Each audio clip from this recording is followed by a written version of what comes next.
Hi everyone. Today I'll be talking to you about anxiety in college students and how we can come together as a community to reduce it. As college students, we aren't strangers to the overwhelming anxiety brought on by having to balance schoolwork with a job, family, and a social life. The 4+ years we spend at college can be some of the most stressful years we face in our lives and can often lead to more serious mental health issues. So, it should come as no surprise when I tell you that the American Psychological Association conducted a study and found that 41.6% of college students suffered from serious anxiety, with depression trailing that at 36.4%.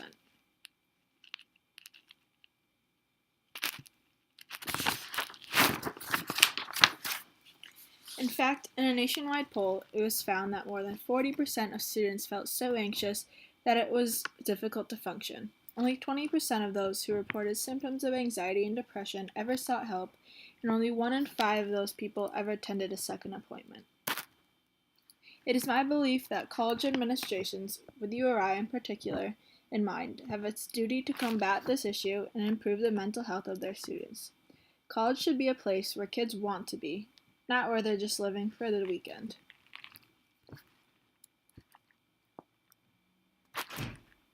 I have a few different ways to propose we improve this problem, but the one I believe will help the most is making all classes taken during the freshman year at URI mandatory pass or fail. Many different colleges do this, but the one I did the most research on was Caltech, a prestigious university located in Pasadena, California. To illustrate how this can be beneficial, here is one Caltech student's experience with pass-fail. She said it relieved her of the pressures to study all the time, gave her the time to try new things, and helped her to experiment with course load.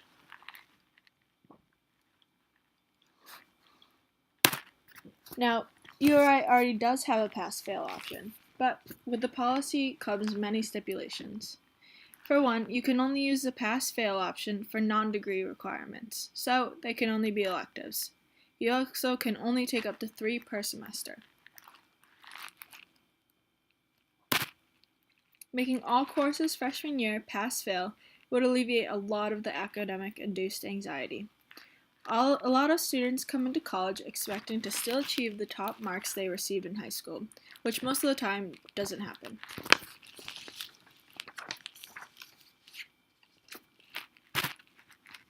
If I did end up proposing this idea to URI, I would start with a survey asking students if they thought it would be beneficial.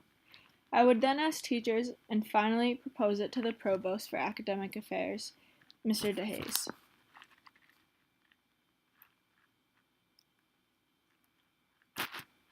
Another idea to reduce stress would be to have puppy therapy more often. A study conducted by Idaho and Georgia State Universities found a 60% decrease of anxiety among 55 students who attended a 2-hour pet therapy session.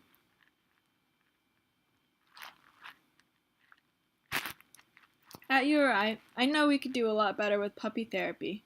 I've been to a few sessions, and usually there is only maybe 2 or 3 dogs there. We could even do cat therapy for the cat people, or bunny therapy for the bunny people. It could be once a week or once a month.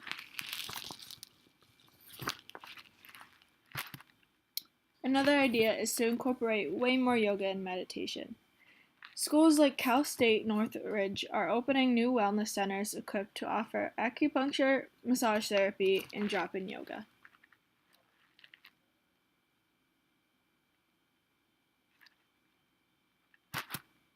At URI, we do offer meditation, but it is only once a week at night for half an hour. It has been found that people who meditate daily were able to fall asleep much quicker. They also produced much less cortisol, making it easier to deal with stress when it did occur. One big cause of anxiety is when all your teachers assign you a project or essay or exam at the same time. In fact, I have 4 speeches with essays all due next week. There needs to be some way teachers can communicate to spread out the assignments.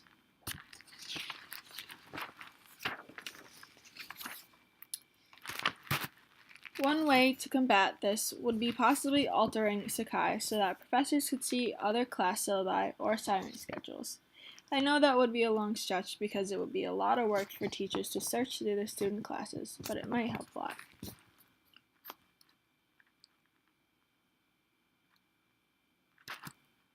Next, a program called JED helps college campuses assess themselves and get feedback in order to create more comprehensive solutions to help their students struggling with mental health. It is a 4-year program that provides a framework in suicide prevention and recognition of anxiety and depression. One more idea is to have group therapy sessions at health services. This is something that Duke does, and I know that many students might feel much more comfortable in a group setting, which could alleviate some of the pressure that comes with one-on-one interaction, especially with psychiatric therapy. One last idea would be to have walk-in therapy hours.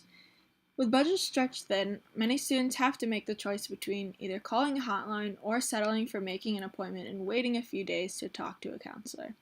Schools such as Kennesaw State University and Wake Forest have implemented walk-in hours. Finally, some little things that different colleges have done to reduce anxiety, especially around finals, are days where parents of ASU students come in and make homemade smoothies, handing out goodie bags with stress balls and chocolate at NYU, and a secret group of people at Brown handing out donuts in the nude. Now, I'm not saying you should strip and hand out food to help your fellow students' stress levels, but I hope I've made it clear that there are numerous ways in which we as a community can come together in order to make college a less anxiety-inducing place.